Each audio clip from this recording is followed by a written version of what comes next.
Good afternoon, YouTube friends. Today's project is going to be putting up tongue and groove pine. This is going to be our bedroom, and I'm going to attempt to do this ceiling. Things that you're going to need for this job: you're going to need air nails. I'm using 1 1/4, which is probably too long, but I don't know, I like long like that. You need a couple of punches. I got a big one and a small one. Sometimes when you're air nailing, you sort of get a nail in a bad spot, so you use a punch to clean that up. Pencil. I'm using 2 pencils because I'm going to lose one. Knives. I'm going to use 2 knives because I'm going to lose one for sure. Couple of tape measures. I probably need another tape measure. 2 is probably not enough because I know I'm going to be losing it as well. Need a saw to cut your wood. Air compressor. Air nailer. And the most important thing of the whole entire job, right there. Okay, so what the plan is to put all this wood that's on the floor up on the ceiling. It's going to go on this ceiling, and it's going to go out here on the kitchen ceiling on a different day. So, first thing I do, makes it so much easier, is I get a package of wood like this, and what I get the knife for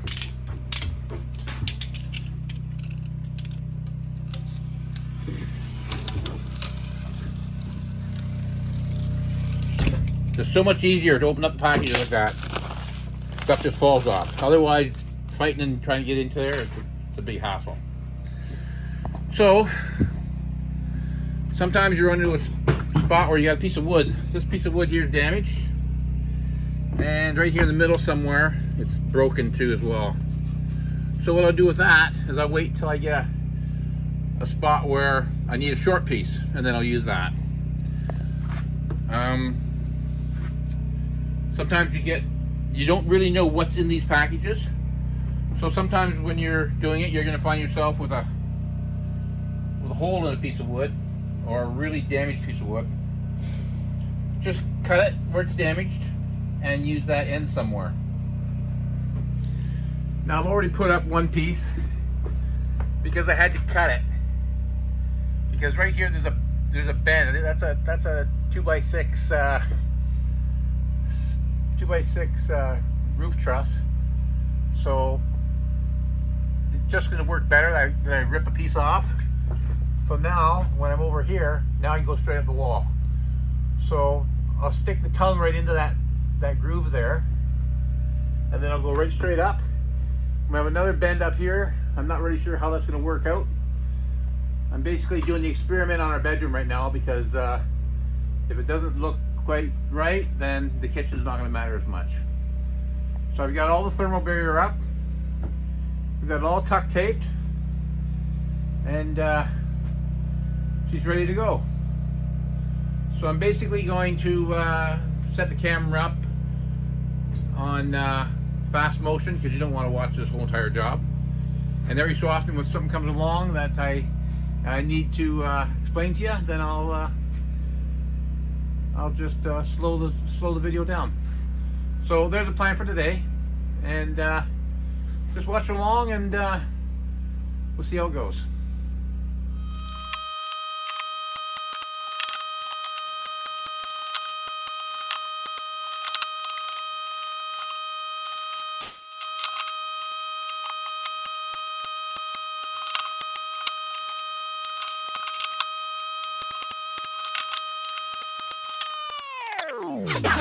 Okay, when you're putting this up,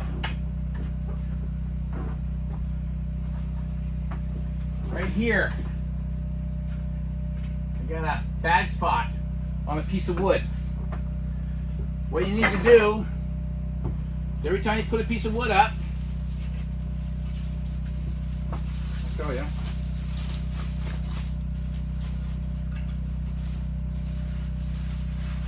Every time you put a piece of wood up, you need to get that piece of wood and you need to inspect it. Inspect the whole thing. See, I didn't do that on that piece, which meant that now I got a bad spot there. But it's my bedroom, and I had it all nailed except for the end piece. If I would have been further back, I would have probably torn it down and started over. So you need to inspect every piece before you put it up. Now you're supposed to air nail these in the groove, and snack time. Supposed to nail these where it's on the site. Grab a piece here.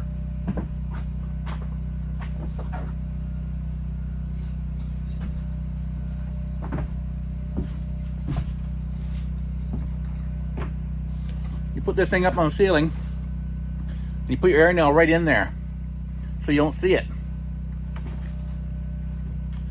Now, I don't do it that way. That's the way you're supposed to do it. And I'm showing you the wrong way to do it. What I'm doing is I'm putting a nail here, and I'm putting a nail here.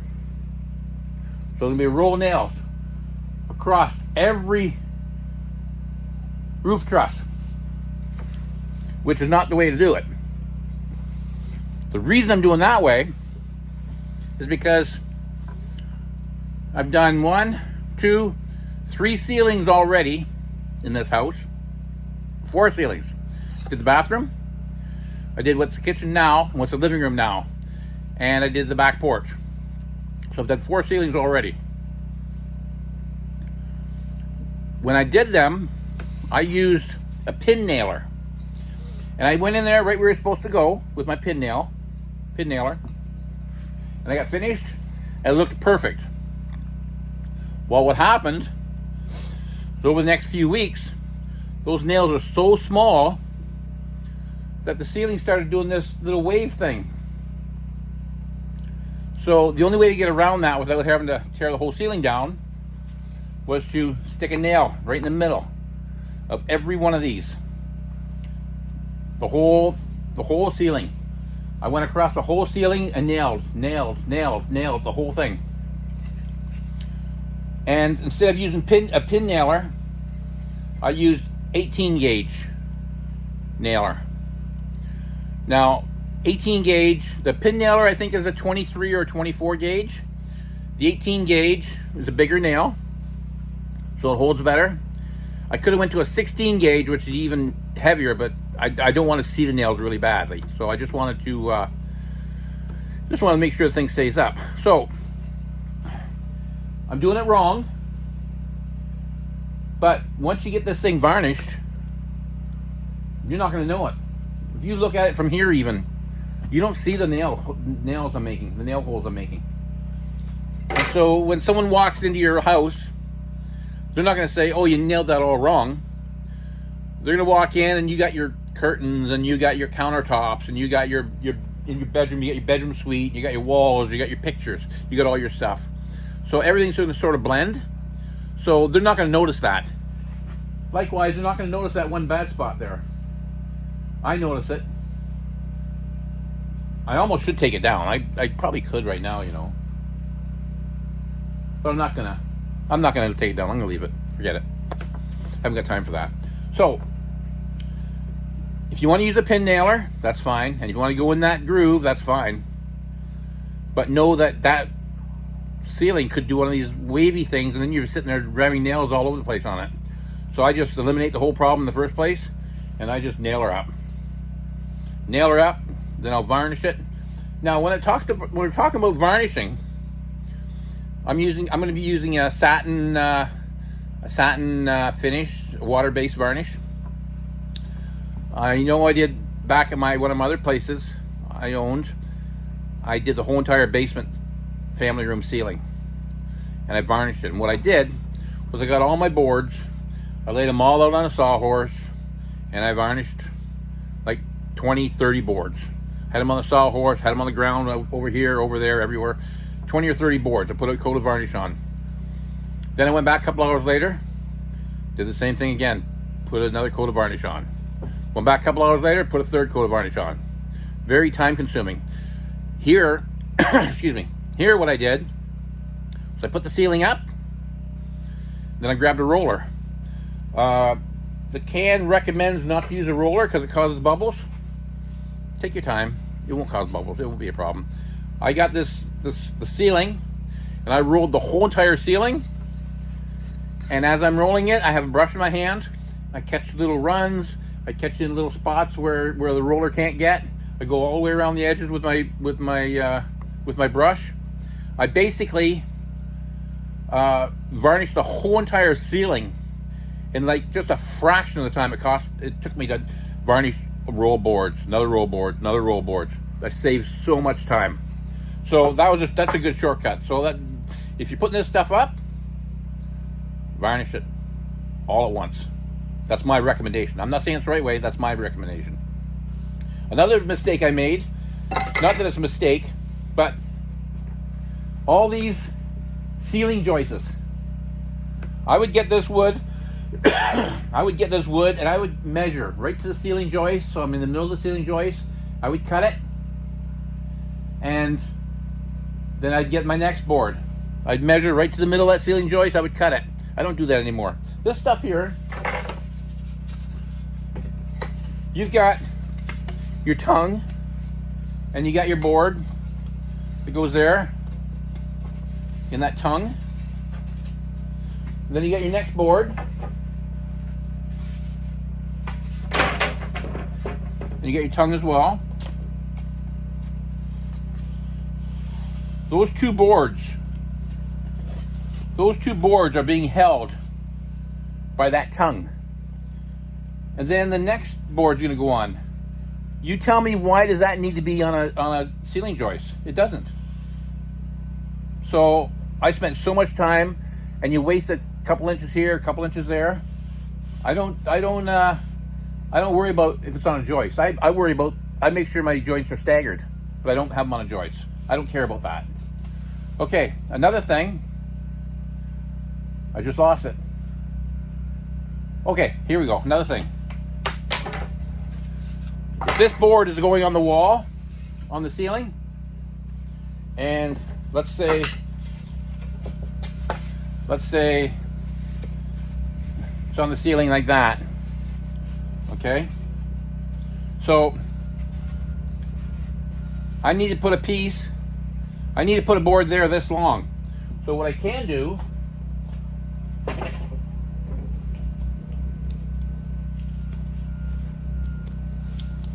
so I can get my tape measure, and I can measure it. Okay, that's 5 inches. So I need a 5-inch board. Instead of measuring a 5-inch board, I'll just grab a different board. Okay, I know that board's gonna go there. I know I need to cut 5 inches to make that fit. But when I cut that, I might be a little bit short, or a little bit too long. I might have to go cut it again, or I might make a mistake. What I do is I get that board, I turn it around opposite direction.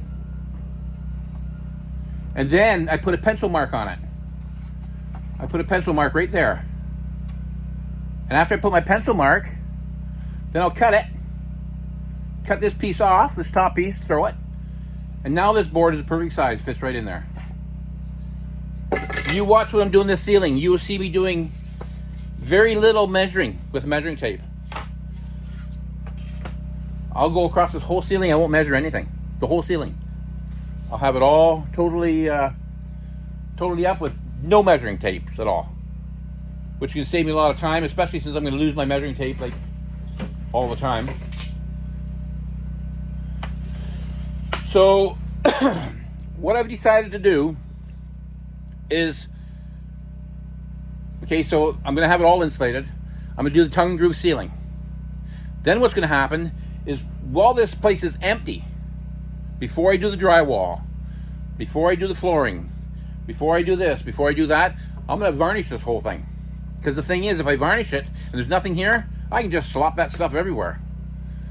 Once you put the ceiling up, like in my other part of the house, I got the ceiling up. I haven't varnished. The one room, I have 2 rooms I've varnished, but the one main area hasn't been varnished yet. So what I'm going to do is, when this is all done, I move the furniture out, then I'll put some tarps down on the ground, some plastic, whatever, and I'll varnish it.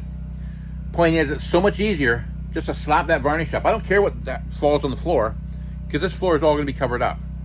Just going to just slap that varnish on there, just slap it on. Same with when I do the drywalling on the walls. I'll get those walls all mudded, drywalled, dust, dirt, garbage everywhere. It doesn't matter because the flooring's not down yet. Flooring will go down last, after the drywall, after the ceiling, and after the ceiling's varnished. Now, I'm a pretty good painter, so I may paint later on. I may not be in a big rush to paint, but if I was smart, I'd probably paint it too. Get the painting done before the flooring goes down. But I'm really not too worried about it. So we'll just see how time works out, see what happens. But basically, that's the thing with this ceiling. This ceiling, you slap this thing up fast, then you paint it all up, or varnish it all up, then you carry on with your drywall, and then you carry on with your flooring. That's the way to do it. Like I say, hardly no measuring. Put it up. Put a piece up, and I get the end, turn it around, cut it, turn it back around, slap it in place. That's the way I'm doing it.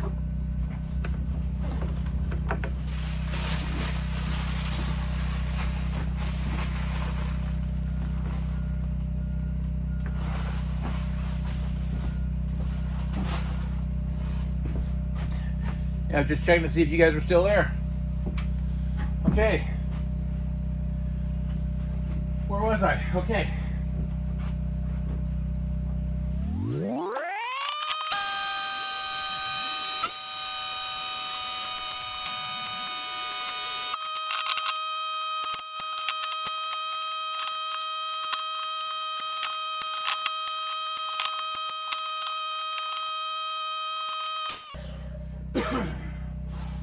The other nice thing about putting the ceiling up first is that if you have little gaps at either end, less than a ½ inch, when you put your drywall up, it'll hide those gaps. You won't see them. Because I may not want to trim this room. I haven't really decided. I'm going to see what it looks like when it's done. So when you're doing the ceiling, you can come from either direction you want. I can go across this way. I can come this direction. See here, I got a half of the one here, so I come across, put a whole one in. But if I put a whole one, it's going to take me to this seam that's right. Every other one, I don't really want another seam there. So if I come from this direction, then my seam won't be the same spot as where that seam is. I want to really stagger my seams. So if it's convenient to go from one direction, I do. Otherwise, I go from the other direction. I can just grab these scraps. Grab this scrap piece here. Chop the end off. Slap her up. Because like I said,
see, the way I do it, you have very little waste doing this. Basically, your waste is your broken pieces, your ripped pieces. If you run into huge knot holes, I put one piece up right here. It's got a knot hole in it. I like it. It just gives it character. So I'm not worried about that at all. So, you know, just like I say, very little waste. I needed 42 bundles to do this whole place. And I got a hallway here, the hallway out here, I'm going to just drywall it. So I figure I only need 40 bundles. And that's all I bought was 40 bundles. And once I get towards the end, if I short a little bit, Lowe's still has another 200 in stock, 200 bundles in stock.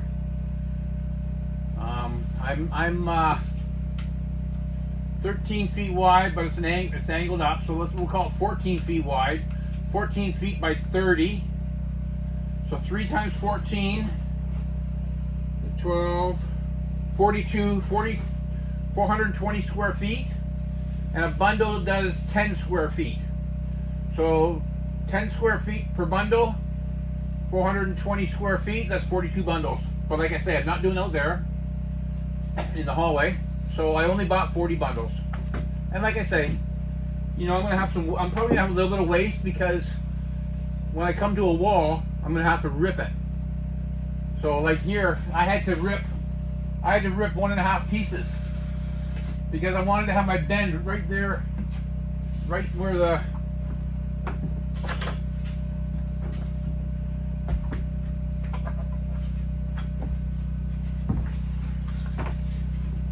wall came out like this and then goes like that.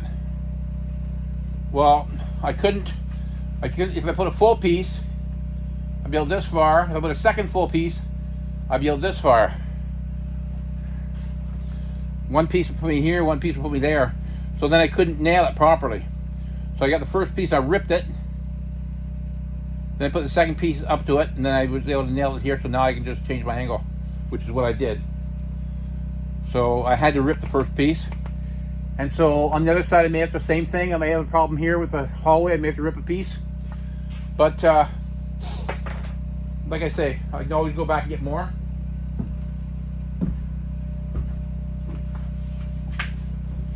So yeah.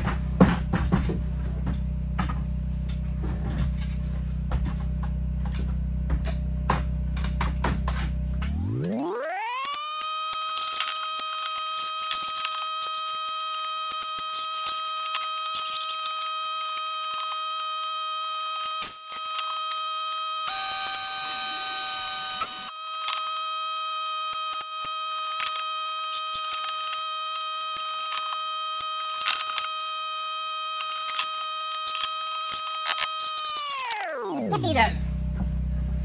If you're not paying attention, that looks fine. But in reality, that's what you want. I got a board that put it totally upside down. And like 5 minutes later, I looked at it and said, hey, that's not right. So I had to rip it all down. A couple boards off to fix it.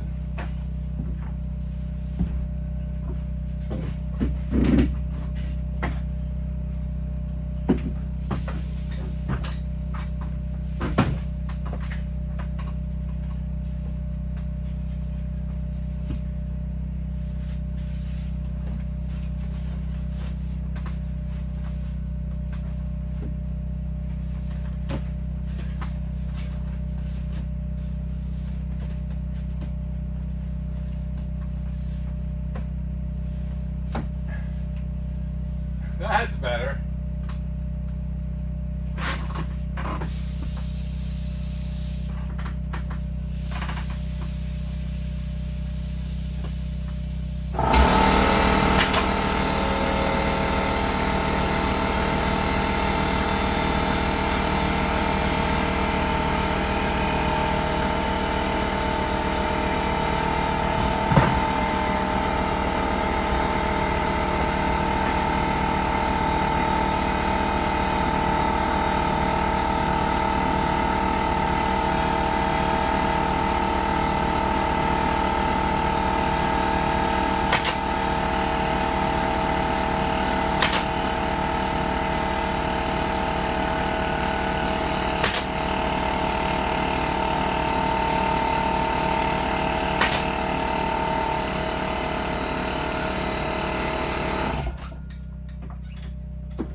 I cut that exactly how I wanted it.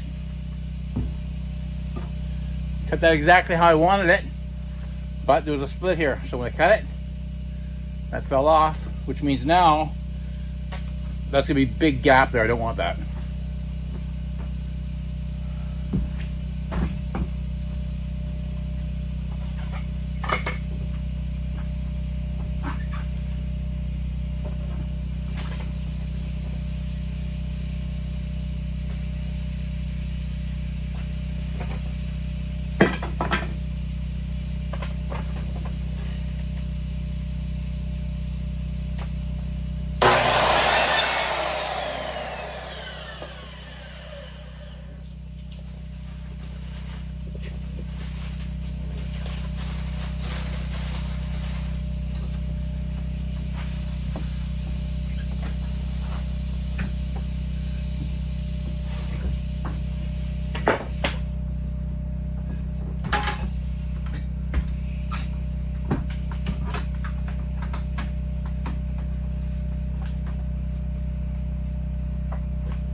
Worked out good because my seam is right in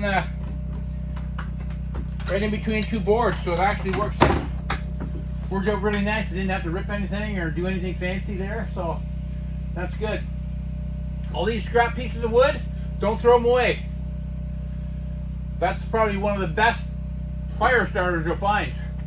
I get that stuff and I chop it up into 8 or 10 inch pieces, throw it in a recycle bin, and when I want to start a fire, you don't even need paper. Just throw that stuff in and poof, it lights right up for you.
working on the bend now. It's a little trickier. So grab a scrap piece of wood, grab your hammer.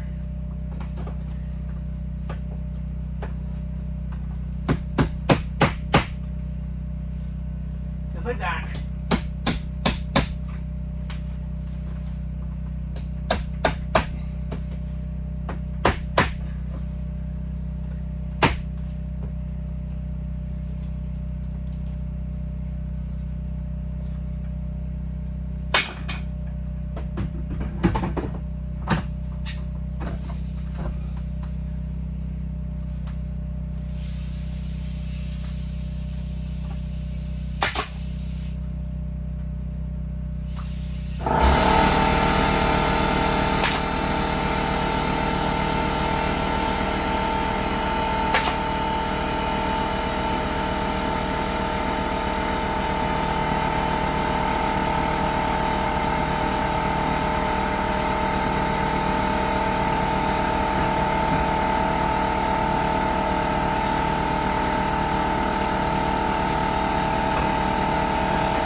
See, now, you don't want a hole this big. That's too big of a hole, number one. Number two, see the side of this? I'll show you.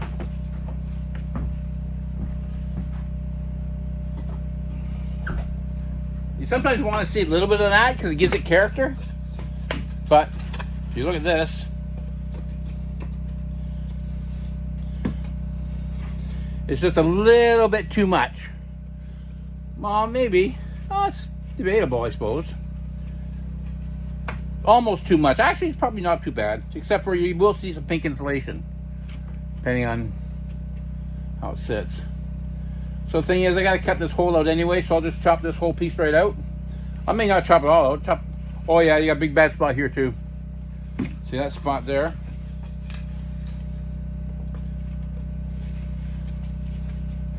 Yeah. Right there. That's actually not too bad though, I suppose. Anyways, I'll chop this piece from here to here out. And then I'll see, there's another spot. See that?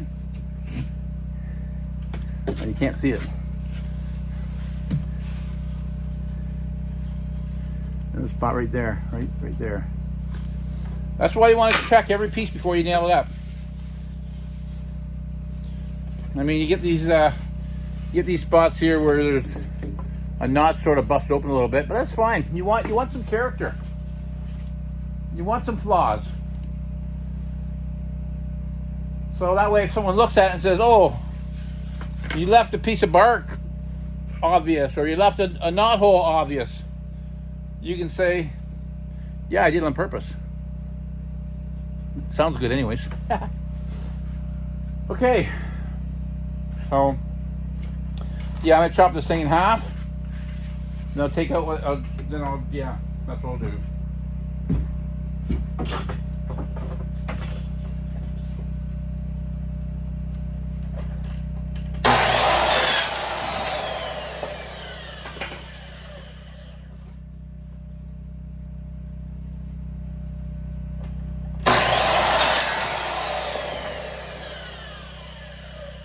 Fire starter.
This hole's too big. I don't want a hole that big in my ceiling. So again, I'll chop this down and I'll use it and then somewhere. Like I say, because there's no pattern, you can do like a 2-foot piece, 3-foot piece, 4-foot piece, 7-foot piece, 6-foot piece, 1 foot. Like it's just random. So I can get this piece here, chop it, hang this up, chop it again, hang the other part up beside it. So yeah. Don't forget to subscribe.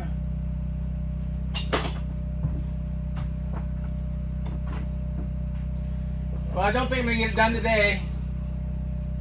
I got held up a little bit getting going. But you can see it's going to look nice. It's going to look really nice in our bedroom. Yeah, I'm definitely happy with how it looks. Yeah.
really love this product.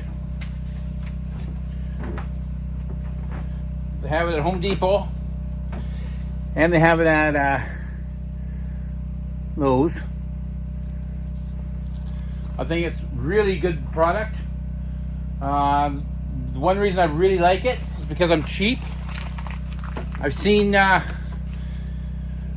some of this tongue and groove for $34 for like 10 square feet. I've seen it for even up to $52 for 10 square feet. I'm cheap, so I buy this $14.99 for 10 square feet. Looks just as nice once it's up. I think it does a great job. And the thing is, I bought so much of this stuff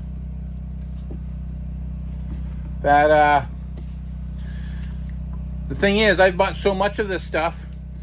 that when I went into Lowe's, I said to him, I said, can you give me a deal on it? And at $14.99, sometimes I'll knock like $2 or $2.50 off if I buy a lot of it. I went in the other day, I said to him, I said, can you give me a deal on this stuff? She says, well, I said, so you got lots there. You're not going to run out. Give me a deal, and then I'll buy a whole pile of them off you. She said, okay, I'll give you 10% off. Well, okay, that's fine. So basically $15, 10% off, that's $1.50. So I got it for $13.50 for 10 square feet. And then the young fella behind the cash register, he punched it all in. I paid him. I got home. I took a look at my bill. I bought some of these things. I think they're $26 for a box of these things. There's something there that was $26. He gave me 10% off this, not off my whole entire order. So I spent $700. So I got to go back into Lowe's and get my $70 credit from them. They'll give it to me.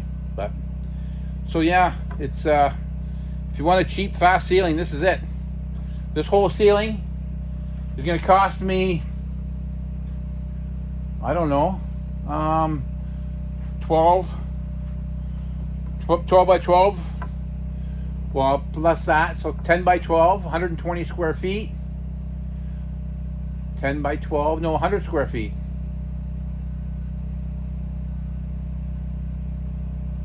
Yeah, 100 square feet roughly.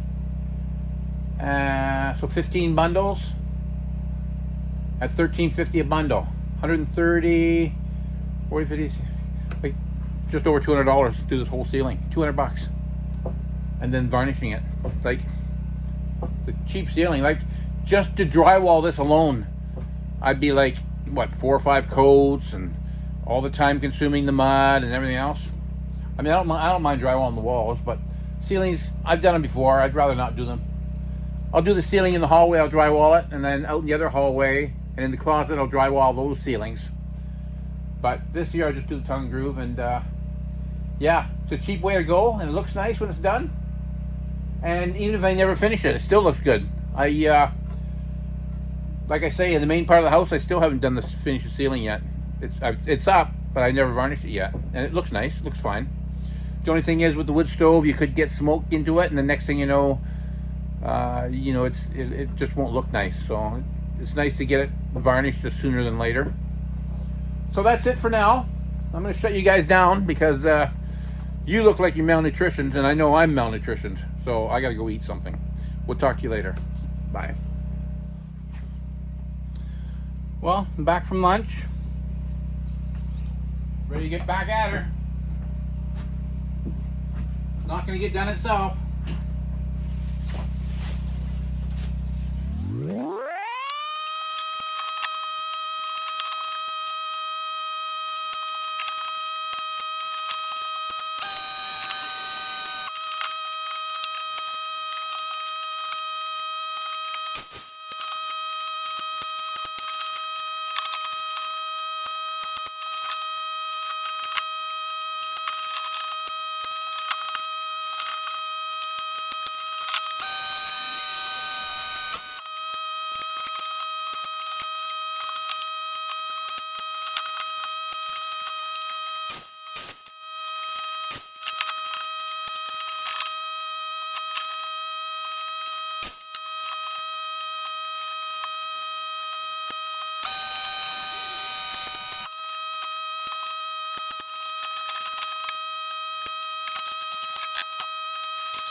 Okay, we're back at it again.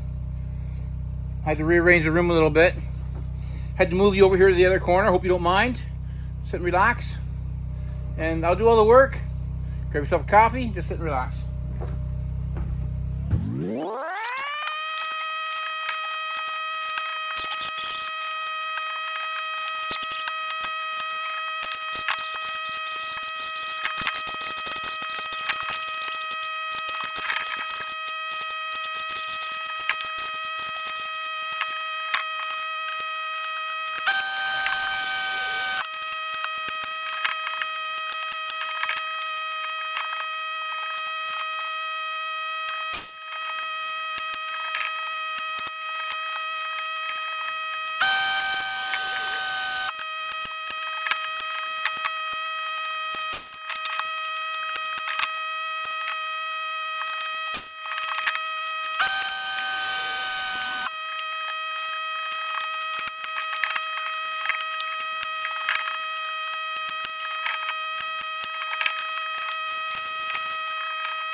So we're done.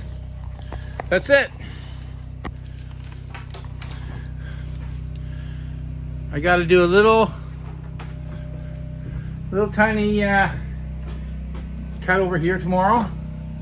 It's getting kind of late, so I don't feel like doing it tonight. Up there, I just have to put an edge on. I got to rip tape through my table saw, rip it. But other than that, I think everything looks good.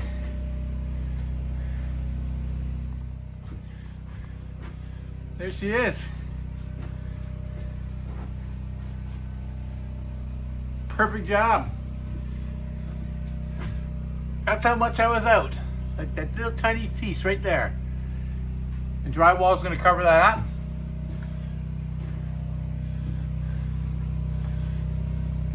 Put one little piece down there tomorrow. Everything else is done. And you see along the wall there, you see where it's not tight to the wall? If I had drywall up already and I wasn't going to put trim up, I'd have to be measuring and being more careful. But because I'm putting drywall up, all the way around, it's going to be a perfect fit. Anyways, that's it for the videos for today. You guys have a great night. And don't forget to hit that subscribe button. Talk to you later. Bye.